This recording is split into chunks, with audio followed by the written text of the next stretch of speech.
ஒரு ஊரில் ஒரு துறவி இருந்தார். அந்த துறவியிடம் 2 நண்பர்கள் பேசி கொண்டிருந்தார்கள். 2 நண்பர்களுக்கும் கல்யாணம் ஆச்சு. 2 பேருக்கும் மாசமாக இருக்காங்க. 10வது மாதம். இவர்களுக்கு ஒரே சந்தோஷம், குழந்தை பிறக்க போகிறது. ஆண் குழந்தையா பெண் குழந்தையான்னு தெரியலை.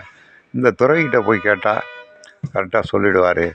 அதனால் ஒரு துறவியை நோக்கி போனார்கள் 2 பேரும்.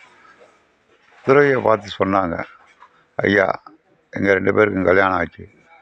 இது ஆண் குழந்தையா பெண் குழந்தையான்னு என்னன்னு தெரியலை.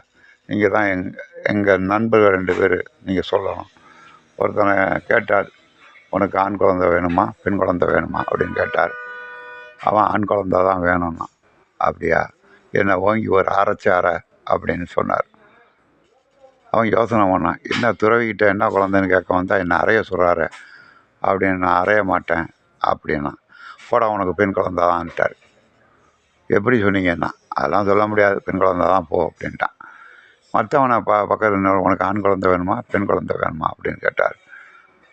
எனக்கும் ஆண் குழந்தை தான். எங்கே என்னை ஓங்கி ஒரு அரை அப்படின்னார். ஓங்கி விட்டான் அரைச்ச துறவிகள். உனக்கு ஆம்பளை குழந்தை தான் போடா அப்படின்ட்டார்.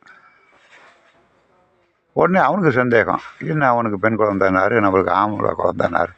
நான் அரைஞ்சேன் அவரை, எனக்கு ஆண் குழந்தைன்ட்டார்.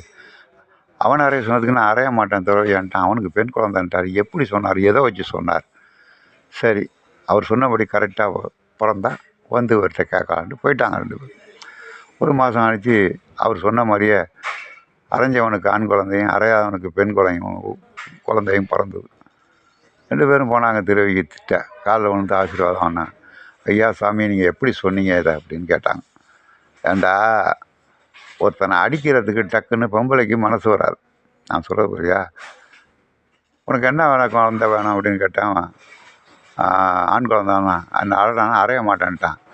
இவன்கிட்ட உள்ள குணம் எப்படி? பெண் தன்மை உள்ள குணம், மற்றவங்கள துன்புறுத்துகிற குணம் கிடையாது. அதனால் அவனுக்கு பெண் குழந்தை. நீ அரடானவனே அரைஞ்சி விட்ட, அப்போ உனக்கு கோபம் ஜாஸ்தி. ஆணுக்கு தான் வலிமை ஜாஸ்தி பெண்ணை விட. எனவே உனக்கு ஆண் குழந்தைன்னு சொன்னேன் அப்படின்னாரு. ஆனால் சொன்ன மாதிரியே பிறந்துட்டு காலில் விழுந்து ஆசீர்வாதம் வாங்கிட்டு போனாங்க. இதை நகைச்சுவைக்காக தென்கட்சி கோ. சுவாமிநாதன் சொன்ன கதை. நன்றி மாணவர்களே, நன்றி. மீண்டும் அடுத்த வீடியோவில் சந்திக்கலாம். நன்றி, வணக்கம்.